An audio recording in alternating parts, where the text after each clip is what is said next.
একটি গ্রাম যেখানে মাটিতে পড়ে আছে যুদ্ধের দগদগে ক্ষতচিহ্ন, আর চারপাশে ছড়িয়ে আছে ট্যাঙ্ক, বিমান, সৈনিকদের হেলমেট, পরিত্যক্ত জাহাজ আর ভাঙা যুদ্ধ সরঞ্জাম, যেন সময় থমকে গেছে ঠিক সেই যুদ্ধের দিনে।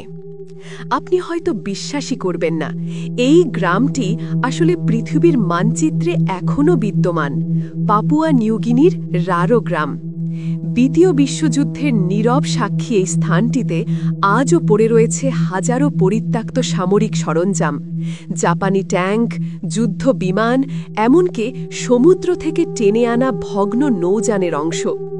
এখানে ছড়িয়ে ছিটিয়ে রয়েছে যুদ্ধের অসংখ্য নিদর্শন, জংধরা জাপানি ট্যাঙ্ক, ভগ্ন বিমান, সৈনিকদের হেলমেট, নৌযানের অংশবিশেষ, এমনকি গোলাবারুদের খোলস পর্যন্ত।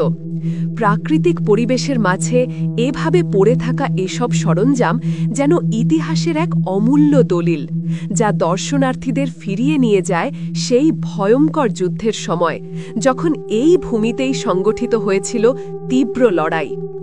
আজকের দিনে রারো গ্রাম হয়ে উঠেছে এক অনন্য পর্যটন কেন্দ্র।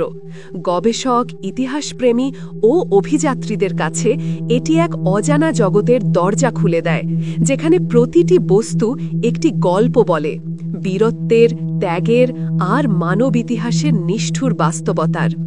গ্রামের চারপাশে ঘন সবুজ বন, পাখির কিচিরমিচির, আর তার মাঝেই পড়ে থাকা যুদ্ধের লোহার দানবগুলো প্রকৃতির সঙ্গে যেন মিশে গেছে এক অবাক করা ভারসাম্যে। রারোর মানুষজনও এই ইতিহাসের অংশ। তারা আজও সেই অতীতের গল্প বলে, কেমন ছিল যুদ্ধের দিনগুলো, কেমন ছিল ধ্বংসের আতঙ্ক আর পুনর্জীবনের স্বপ্ন।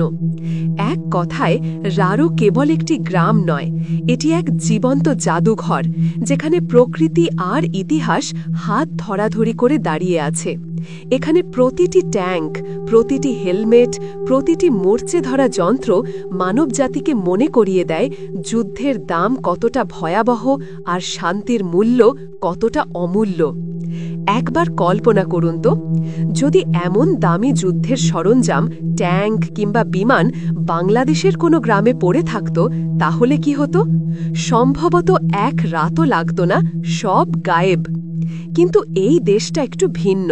এখানে পুরনো লোহা বা সামরিক সরঞ্জাম বিক্রি করা বা নষ্ট করার সংস্কৃতি নেই। সেই কারণেই দ্বিতীয় বিশ্বযুদ্ধের সেই ঐতিহাসিক নিদর্শনগুলো আজও রয়ে গেছে এই গ্রামের বুকে, নিঃশব্দে স্মরণ করিয়ে দেয় সেই যুদ্ধের দিনগুলোকে।